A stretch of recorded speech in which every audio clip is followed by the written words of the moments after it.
and we're giving you an updated tour of our schoolie for Christmas. So right now, we're actually parked for a few weeks and we're home for the holidays with our family here in Montana. Winter in the bus is a little bit different, and we decided to do a tour while we have the entire bus winterized, meaning not very pretty, plastic over the windows, everything plugged in and bogged down, because it's more realistic. This is bus life in the winter.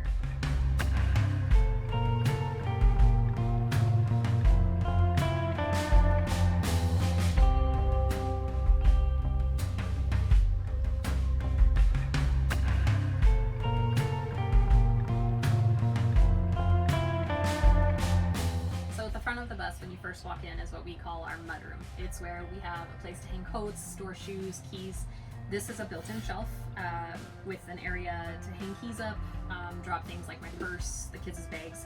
Apollo's dog collar and leash are down there for when we take him on walks. There's a basket to drop oversized items in, and we actually have coat hooks hanging on the walls for like right now in the winter when we've got extra layers that we're shedding as we come in.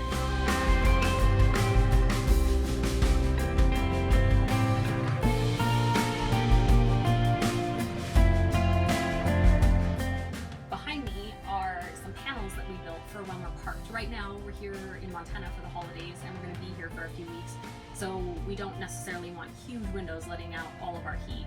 These panels are made out of Reflectix with a really thin white panel in front of them. They slide in and out really easy, so when we're parked, super easy to pop up some faux walls that we hang artwork from our travels on, but as soon as we're ready to go, they slide right out.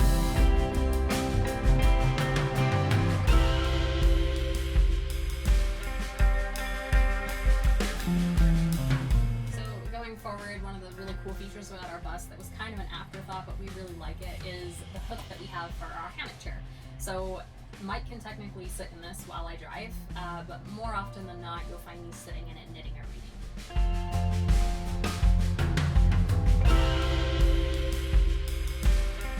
So we actually get a lot of questions about our little secondary electric stove. The truth is we don't really need it, and we don't run the heat in it that often. It's just nice for kind of an ambiance feel, especially during Christmas.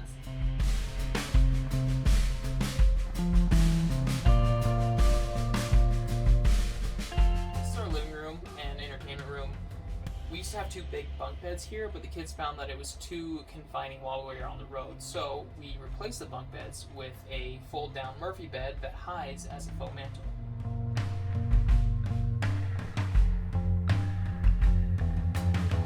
Our entertainment center over here has a 40-inch TV which can pull out about 2 feet and also swivels, which makes it easy for anyone in the room to watch, especially when the fold-out couch is down. And then we also have this old steam chest here where we put extra blankets and board games and things like that. On the other side of the living room we have our second couch. The first one we built was a little bit too bulky and very hard to get into the understorage. So this couch is made out of reclaimed wood that we got from a buddy's old deck.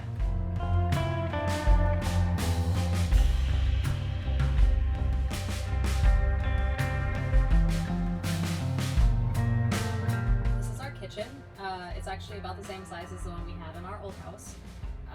We picked up our appliances second-hand, which means they were a mismatch set. We have an almost full-size Dometic fridge with freezer and an Atwood 3-burner range. However, we were able to use a brushed rose gold paint on the fronts of both, and they blended seamlessly.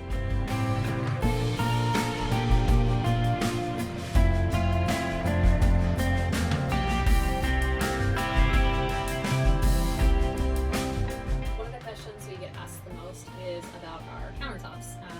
Most people assume that they are solid slabs of concrete.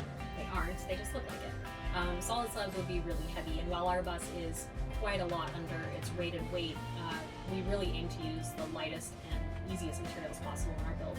We found a product called Ardex Feather Finish, which is just a faux concrete product. So these are actually built butcher block style countertops, and then there's several layers of Ardex over them. They're sanded down in between coats, although we left ours a little rough because we liked the look, and then we used a food grade seal over the top to make them safe. Built into that concrete countertop is our sink. We just created a form out of the exact same wood, siliconed it to make it waterproof, and then put the same layers of concrete and food grade sealer over it. We did add an additional waterproof sealer into that since it would see so much water. It's about 1 foot deep, so it's not very big width-wise, but depth-wise it's about 1 foot down, which means you can stack quite a lot of dishes. It's topped off by this super awesome faucet. It has a pan filler, so when we want to make food, it's really easy to just fill pans that way. And then we have the sprayer attachment that makes doing dishes really easy.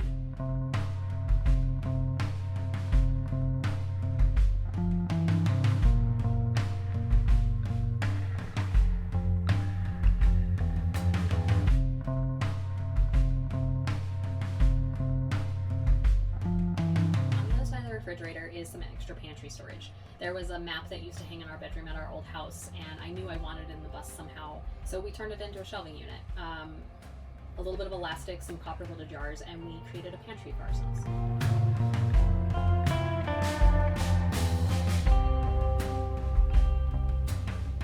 Finishing out the kitchen on the other side of our L-shaped countertop is a built-in bar. So we have 4 stackable stools. They stay in a corner when they're not being used, but when we're ready to eat, we can pull them all out and everybody can gather around the dining room bar.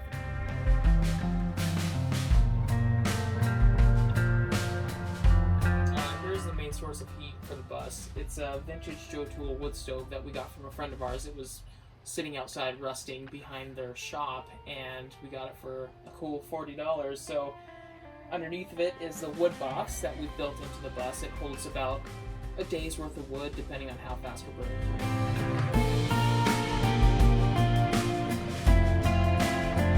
The wood stove is a metal surround that Tony's dad made for us. When you're operating a wood stove on a bus, safety is a very huge concern. He also replaced some of the ceiling, the thinner metal, with the steel as well.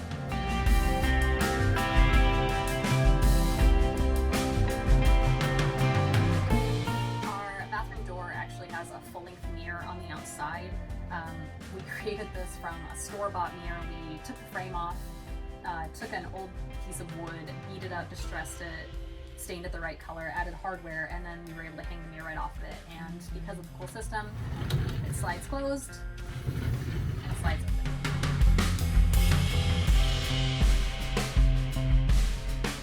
This is our tiny bathroom. We did a wet room style, which means that the shower is open to the rest of the room.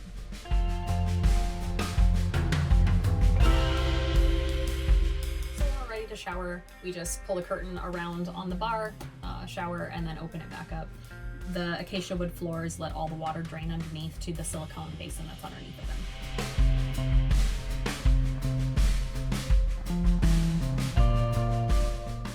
We do have a washer and dryer combo unit. It's built into our bathroom countertop. We found this really nifty, cute little sink on Amazon. And then right below it is our utility closet where our on-demand hot water heater and other plumbing runs. We use a Nature's Head composting toilet. We knew we didn't want a black tank, and the Nature's Head has done beautifully. To answer the frequent questions that we get about that, we empty it every 6 to 8 weeks. The solids bin, the liquids we empty every day or so.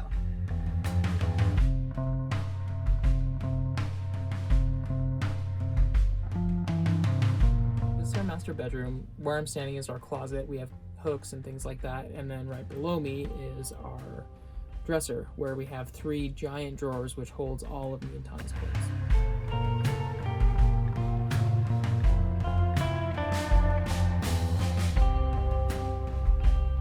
To build our bed up on a platform, that way we'd have plenty of storage underneath.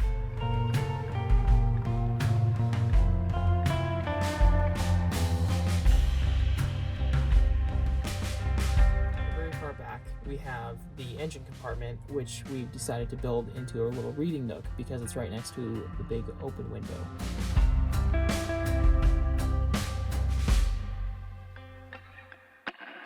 Above me is one of the emergency hatches, which leads to our deck that we built on top. However, because it's 20 degrees outside right now, we are not going to go up there.